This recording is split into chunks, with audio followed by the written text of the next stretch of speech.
You all are told, you know, okay, you got your period. Now you're gonna move into pap smear. Now Okay. you're gonna move it.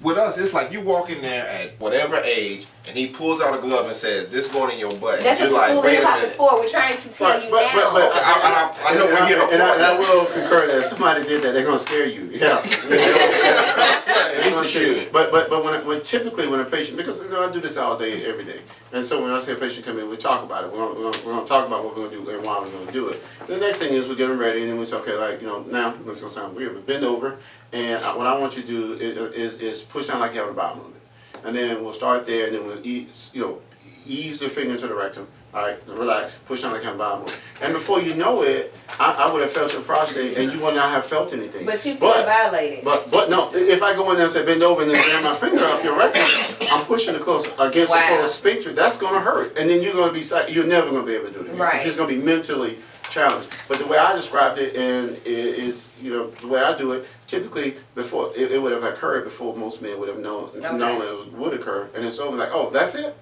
And so again, that little I just don't get nobody saying that's it after anything. If you think about what you're preventing, if you think about the seriousness of it, Yeah. you go in and say, look, I'm gonna do this. Yeah, we joking because we are men, and we don't talk about nothing going about. He's been clinical. He said, "I'm gonna ease it." I mean, relax, bro. When you talk to, hey, look, man. So you wouldn't be in the exam room laughing. It's a joke right now. But if I'm sitting there knowing he finna do that, it wouldn't be no smile on my face. There's nothing you and like I said that I kind of looked at my. There's nothing you can say to ease me. Yeah, I'm gonna man up and we okay, cool. I'd rather do it than die. Right. But there's no easing me.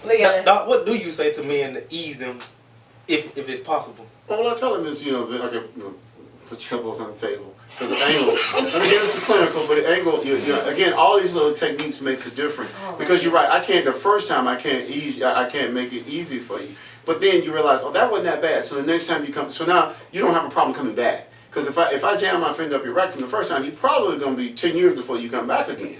And then you're like, well, that wasn't that bad because, granted, we all have bowel movements every day. Our sphincter opens up every day. And so that's what you're trying to do when you do it. But most physicians are in a hurry, they're in a rush, they got all these patients, they'll come in, they're going to try to jam a finger, and you clamp it down. So now I'm trying to do a rectal exam against your closed sphincter like that. And it's painful, it's traumatic, it's psychologically traumatic. And you're like, you know what, I ain't coming back here again. So I concur. Basically, you're a man. Have you had this exam done? Absolutely, I have. Yeah, I mean, and I'm the same way. When I turned 40, I did it the first time because I'm like, I don't want to do that. And but you're a doctor. Right, you exactly. do this. I'm here too. See that? I go against everything. But I realized that, and then at 41, I said, you know what, I got to start doing it. And I teach my primary care doctor on how you need to do this. Yeah, because you can't just be doing it. Yeah, and because I know if I'm a physician, it's just traumatic for me. And you probably got running people off left and right, but yes, it's important. I have to do that. You have to get your PSA. PSA stand for prostate specific antigen. What that is it's a chemical that the prostate gland makes, and it should be in a certain range. When it goes above that range, then there's some concern. And the range for men should be less than 2.5 or less. And so you get your blood work, and every year I look at my PSA, mine was 0.3, so that's good, so I wanted to be. And my prostate exam was normal, so then I'm good. So I get that every year. So again, one last time, you want to get your digital rectal exam, and you want to get your PSA, and you want your PSA to be less than 2.5, and you want to do that yearly, after the age of 40. Okay, we're going to go to the audience and get a question. Yeah, Doc, what are some telltale signs that your prostate might be becoming cancerous? Right, and that's great question. There are none, and so that's why the screening process is paramount. Wow. You unlike lung cancer, you're coughing up blood, colon cancer, you got blood and stools, constipation. Prostate cancer, you're just trucking along, doing normal activity. Most men, the majority of men that I diagnose and treat are asymptomatic. That's without any symptoms. And so, again, if the cancer doesn't tell you it's there, then you have to go look for it, and that's why the screening process is important. Okay, very good question. Courtney? I just had a question. Like, this is like my 8th glass of water this week. This week? Yeah, I mean, what can you? I mean, you're a urologist. Yeah, and sure. What can you do? I mean, if I notice something, okay, if I go out drinking, for instance, Yeah. it's a little dark. It's kind of different hue. to it. I'm trying to figure out how can I, is there a way you can look at when you go to the bathroom and say, okay, well, you know what, that might be an issue. No, again, I get this all the time. God has given us an extraordinary mechanism that tells us when we need to drink and when we drink too much. That's called thirst. And so most times people overdrink. I never understood the whole drinking 6 glasses of water a day. Because what goes in has to come out. Right. The body's gonna stay in balance, and so they'll drink 12 bottles of water, and then they come to me and say I'm peeing a lot. Well, are you because you're drinking a lot, and whenever you go out, I wouldn't gauge off of the smell. Smell just means you got a lot of ammonia in there, which means that your urine's concentrated because you're dehydrated, and so I wouldn't gauge or try to treat for that. So other than at that point, you probably need to drink some water. And that would clear that up. If you're going now, having said that, if you're going a lot and you're going small amounts, and that can be either a bladder or prostate problem in men or a bladder problem in women, and then that's something that needs to be evaluated. But if you're going, just as a golden rule, if you're going and you're peeing a lot, you're probably drinking a lot. Now you may not. A lot of times men say, well, I go to bed, I don't drink before I go to bed, but you may be drinking a lot earlier in the day and not realize that when you lay down, all that fluid gets reabsorbed into the system, and now you're going a lot. But if you're peeing a lot and a lot's coming out, that typically means that you're drinking a lot. So. Marco? Anything you can do to prevent prostate cancer that's known? We're still working on that, and it seems that every time we get an in-lead or inroad in that, then some more evidence come out and say that does not make a difference. Diet, exercise, and some links to high-fat red meat diets, in particular certain parts of the country that have those type of baseline diets seem to have a higher incidence. There's some new information on vitamin D deficiencies, and that's interesting because I think everybody in this room probably got vitamin D deficiency. Right, I was going to say everything scientifically has been linked to vitamin D lately. Yeah, and it's hard to prove or disprove. I mean, we are just indoor dwellers these days. We don't get sun like they did 50 years ago, and so most of us are vitamin D. And so there's a lot of research looking at the link between prostate cancer and vitamin D, and so.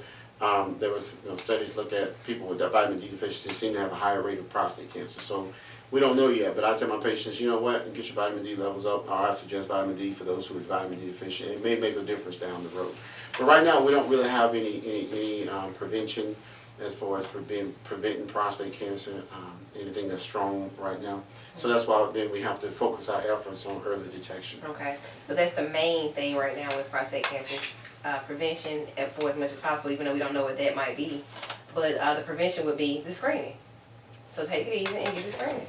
So now you need to just make that a big priority, just like Courtney said, girls know at a certain age, well, I'm going to go and get pap smear because I'm, approaching that age, starting to have my cycle. It seems like boys need to be told, okay, at this age, this is going to be an issue for you, and start young. Just like we learned young about that.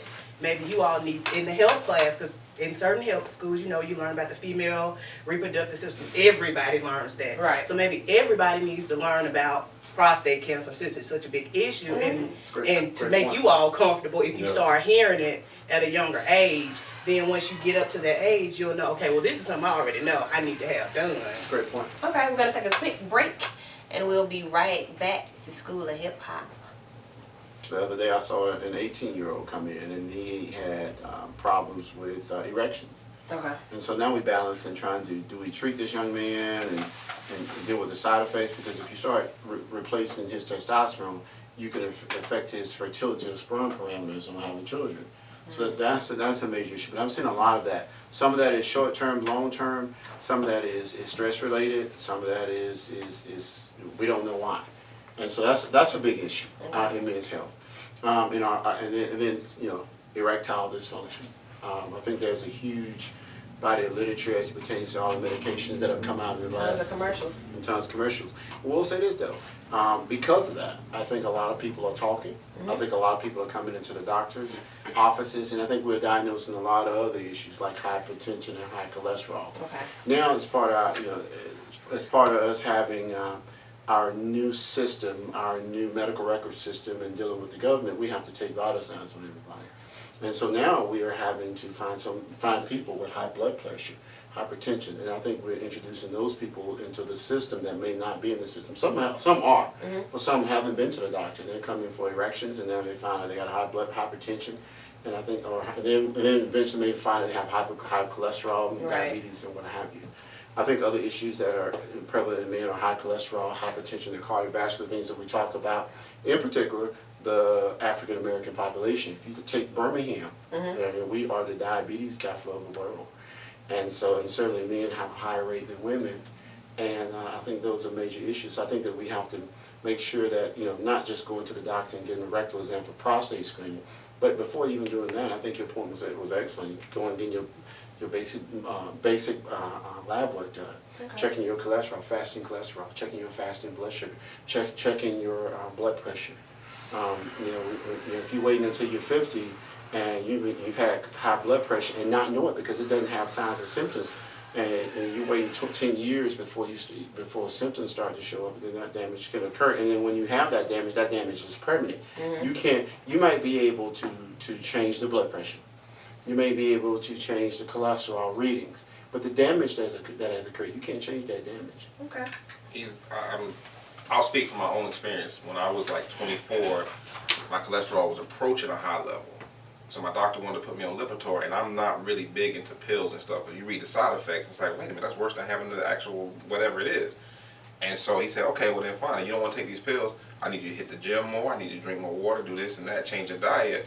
And, thankfully I've actually been able to battle it and keep it in a safe range. So it's very important to try to find out early. I mean, I encourage anyone, we joke about the prostate thing, but getting your blood drawn really ain't a big deal. Right. You know what I mean? And that's a test that can show you other things. And I mean, it's serious for me. When I go to the doctor, that is the moment for me where I'm either gonna run out cheerful or I'm gonna be like, man, I'm slipping. Right. Okay, Marco. Okay, I have acid reflux, so when I was diagnosed with it, I didn't know what I had, so I had pretty much almost a heart attack, wondering what was going on with me. So they put the little thing around me to count my little heart or whatever for a day or so. He said it was abnormal, probably because I was scared as it. And so he asked me to take these pills and see what they help, But the main thing about it, he said it caused erectile dysfunction. So I said, well, that's okay. I'd rather just be hurting instead of not have all of me. He told you that for your reflux? No, he told me that when he tried to give me some blood pressure pills or something, because he thought since I was abnormal because of my reflux, that might be one of the side effects. Yeah. Hold on a minute, because he's making a good point here. So, so he told you. So just so I can understand the whole setup, was that he said, okay, I'm gonna give you some blood pressure medicine, and one of the side effects of the blood pressure medicine is erectile dysfunction, and then you said, I don't want it because I don't want to lose my erections. Is that kind of? That's kind of exactly what I want. The learning point from that is that there are a lot of options out there. Let's just say you did have a heart attack. Let's just say you needed blood pressure medicine. And granted, that's a major decision you have to make. And as a man, I understand that. But yes, in high blood pressure medicine, there are certain medications that can cause erectile dysfunction. But then there are other medications that don't. And I guess my only point is, if somebody tells you something that you're not comfortable with, go get a second opinion on that. Because you don't want to die well, it's really die from either lack of information or bad information. Right. And because there are other blood pressure. Now, in some situations there aren't, and some people have to make that decision. But I dare say that in that particular situation, fortunately, you didn't have to. When it came out, you weren't in that situation. But it's a learning point for everybody else out there that may potentially find themselves in that situation. Go get a second opinion, because there are other options that you could maintain your cardiovascular status. You don't have to die of a heart attack, and you can keep your erections. With that being said, when people take pills and you look at the commercials, there's always like 10 or 20 things that might cause this, might cause that, Do you condone people actually taking natural remedies to try to cure stuff or to maintain their health on things?